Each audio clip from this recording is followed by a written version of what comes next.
I'm hoping this will be my final word on Kanye West. I'm not promising, but I hope. There's a significant point that isn't being made enough.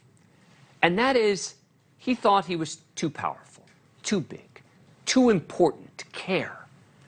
The rules of a civilized society, he thought, didn't apply to him. But now he's learning a lesson the hard way.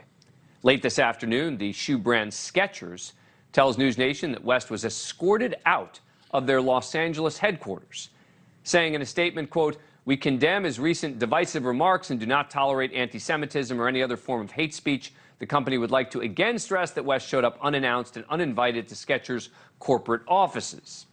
Look, Kanye West actively courted this controversy. This wasn't a slip of the tongue or a misguided statement taken out of context. He didn't just tweet that he's going DEFCON 3 on Jewish people and, quote, "You guys have toyed with me and tried to blackball anyone who ever opposes your agenda." That's what earned his social media suspension.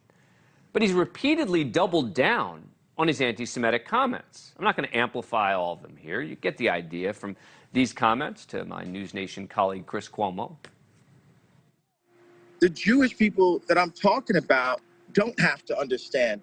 And that is that privilege that I'm not going to allow.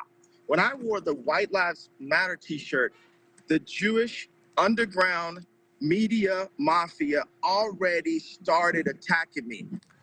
There's plenty more. It's not just about the Jews either. Look, last week I called out those in the media who seemed to be giving him something of a pass by citing his struggles with bipolar disorder. I argued that his provocative comments were part of an effort to expand his brand. He was convinced he could keep the current fans and gain more with sort of provocative free speech arguments. Any suggestions to the contrary minimize his conscious decisions. It seems too easy and protective of him to say, well, you know, he's mentally ill. It seems likely he is, and that he also wanted to own this fringe market, not just politically, but financially. It appears that business strategy has backfired in a major way. In the past week, banking giant J.P. Morgan Chase cut ties with him. Hollywood financier MRC announced Monday it was ending its relationship with him. His talent agency, CAA, dropped him, as did the law firm that represented him. The fashion brands Gap, Balenciaga, and Adidas all severed business relationships with him as well. Now, the Adidas one is a big one. They were the last major brand to succumb, which will reportedly cost them $250 million a year, as his Yeezy line represents nearly 10% of Adidas' annual revenue. He simply misjudged how valuable he was to the world. In particular, Adidas. We know that because he said this on the Drink Champs podcast on October 15th. The thing about it, me and Adidas, is like, I could literally say anti-Semitic and they can't drop me. I could say anti-Semitic things and Adidas can't drop me. Now what? Now what? Yeah, now what? Now West will find lucrative partnerships nearly impossible to find. Now, I should say that I generally don't like advertiser or company boycotts, what is often cancel culture. I think companies severing ties with people who say unpopular things can be dangerous.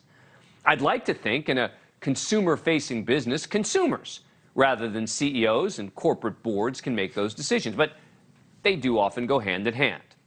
And these companies are well within their right to make these decisions. It's not only principled, but also smart business for them. He's tried to appeal to the fringe, and in so doing, he alienated the mainstream, where the majority of us and the big dollars are. And this distancing from Kanye West is going deep.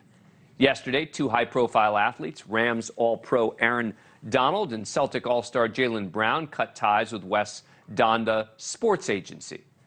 Though the president of the agency, Antonio Brown, yes, that Antonio Brown, has decided to continue to preside over the talent agency that now has no clients that we know of remaining, at least none in the public eye.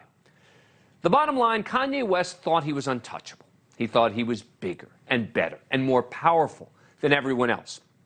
It was hubris. Thank you for watching. Go to newsnationnow.com to find NewsNation on your cable provider. And don't forget to click the red subscribe button below to get more of NewsNation's fact-driven, unbiased coverage.